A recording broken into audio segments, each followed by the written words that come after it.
Hi everyone, good morning. I'm here in a special episode of my vlog this morning, just to wrap with my neighbor and friend Michelle Jones, although better known as Chef Jones. And Michelle is a businesswoman, an entrepreneur, and I'm so proud to have her as my neighbor.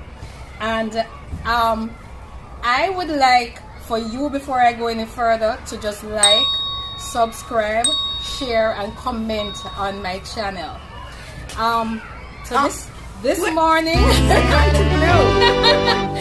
morning, so Michelle is a caregiver for Blue, and she's not only a caregiver for Blue, she's a caregiver for her mother. She's my support system as well, and that's why I thought it important that I interview her this morning. So we're gonna have another episode with her giving care to Blue, but I want to tell you, she is my support, and I value her as my support. And one of the commandment in that Jesus had, and he reminded them in Matthew 22 verses 37 to 39, that to love your God with all your heart and with all your soul and with all your mind. This is the first and greatest commandment. And he went on to say, and the second is love that your neighbor as yourself. So Michelle and I have been very good friends, very good neighbors, and I thank you, Michelle, because I've always had good neighbors, and I've always had neighbors who looked out for me, and I looked out for them as well. So it's good to find a neighbor that I can rap with, and Michelle is like my voice of reasoning, right, Michelle?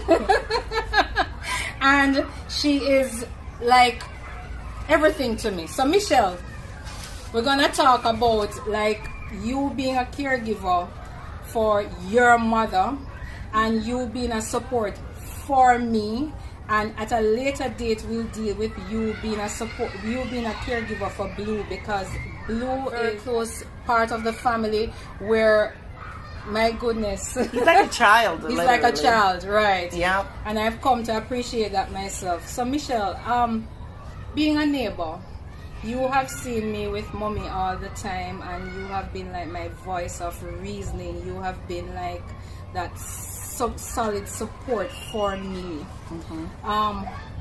What do you see? What do you see are some qualities of a good caregiver? You know, how you give support to persons. What do you see? Because you give support to your mom too. Yeah, but with my mom it's completely different. The caregiving, and with anybody circumstances, they're all never the same, so we have to approach them in so many different ways. And so with your mother is being a caregiver to your mom, it's absolutely different. And it's so, being a caregiver to my mom is that my mom, she has congested heart failure, but she's stubborn as heck, and she wants to do what she wants to do. And it's hard for me because mom will, like, you know, she'll just come home from the hospital, and then 2 minutes later I can't find her. The thing with Andrea's mom now, she's much more dependable on her, and so that takes a different kind of stress. It takes a different kind, the same but different, in the fact that she has to care for her mother 24/7. With my mom now, I just have to find her and make sure she's just not all over the place at some supermarket. So it's just like, mom, she's 80 years old, and she's like this fireball, but you know, I still have to take care of her because she was in the hospital last month for a whole month. I have 5 other sisters, but I'm the only one here. So it has been a lot of stress on me to do so. Also having a husband that is a principal at the school that takes a lot of demands from him, so now I'm a caregiver for him too, because he's also doing his PhD. So I've taken on the responsibility of that too. So sometimes it can be very overwhelming. There's days that I'm like so overwhelmed with taking care of Blue, taking care of my mom, taking care of my clients, taking care of my husband, and also being a mother and taking care of yourself. And that's one of the things that we lack, is to start taking care of ourselves. I'm very good at doing self-time, but for the past couple of months, it's been so hard for me to literally find the time. But one thing I do have, it's my therapist. And I love my therapist. I make sure that I book my appointment. And so I've increased it now every week because I find that I need somebody to throw things off, other from Andrea. I need somebody to, to tell me to think about this. So having my therapist, I've had my therapist for almost 20 years. And she helps me into my different transitions. Yeah. So I see you, and I see the frustration. And it's normal. I let her know that it's normal. But Andrea wants to just take care of her mom, like, with this passion. And it's a deeper connection because it's her mom. For me, being a therapist and being a social worker or a counselor, or even as a pastor or as a chaplain, she's doing it, but she doesn't think she's doing enough. And she is. But again, because it's so deep for her, because it touched a different, this is her mom. This is the woman that's cared and loved for her. And it seems as if she and her mother had a wonderful relationship growing up.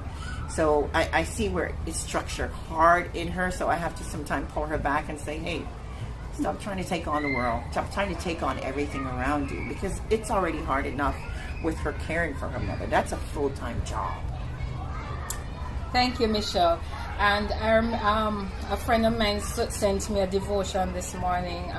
It's featured around 1 Thessalonians 5, verse 18, which reminds us in everything that we need to give God thanks for.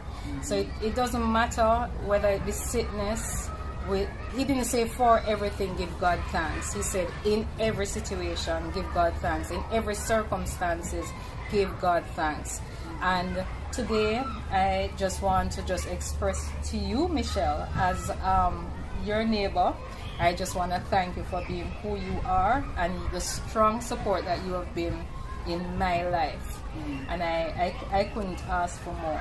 Well, that's nice, because I didn't know that I was a strong support in your life. I just know I do me, and I do me very well. Yeah, I honestly do me very well. I can't do anybody else but me, so I do me very well. So I seriously thank you for being who you are, and I think you have displayed the qualities and our bond together as a neighbor is what God intended. Jesus is what Jesus was talking about. So I thank you for being that support, that level of support, that person who will, those little you have the devil and the angel over the shoulder. So when I'm there doing something wrong, Michelle is over the shoulder nagging me and telling me you need to stop. So yeah, that's her. So thank you, Michelle, for that. And mommy loves you, and you know that, of course. She's my number one cheerleader. What are you talking about? Thank you. She's Michelle's number one cheerleader, and every time like Michelle's name is mentioned or I say I'm going across Michelle, her face lights up. And every time we have to go anywhere together, her face lights up. So thank you, Michelle. Well, if I can be a light to your mom and to you, it is, remember, as you say, the Bible says, love thy neighbor. But I think people took that. I've never really had a neighbor that I was close with, to tell you the truth. You're probably the first other, because I wasn't live here when a girlfriend of mine was living across from where you are now. At the time, I was renting out my home and taking care of my mom. Yeah. So now that my mom is doing a little better, and I got remarried, and moved back here. So it's like having a neighbor, and it's also boundaries. It's respect of people. Personal space, and it's respect, and that will keep you a long time as neighbors and as friends, is learning how to respect people's boundaries, learning how to respect people of who they are, accept people for who they are, and I think that will go a long way when it comes to serving, and serving, because God wants us to serve. That's what he makes us as servants. And so in order to serve, you must have boundaries, because he does, and you must have respect, and I think that goes a long way. Yeah. All right, guys, thanks again for watching. Thanks, Michelle, for being a part. Thanks, Blue. Blue loves to jump on me, and I don't like him jumping on me.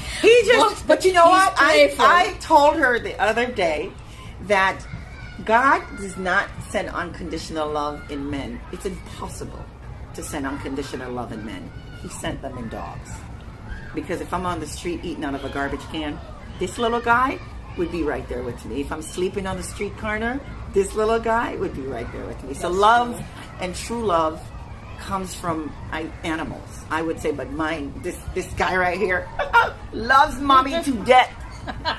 Bye. All and right, thank you, Andrea, for inviting me to your page and for, Thank you and for coming. For appreciating. All right. Remember to like, share, and subscribe. Thank you. Bye-bye. Toodles.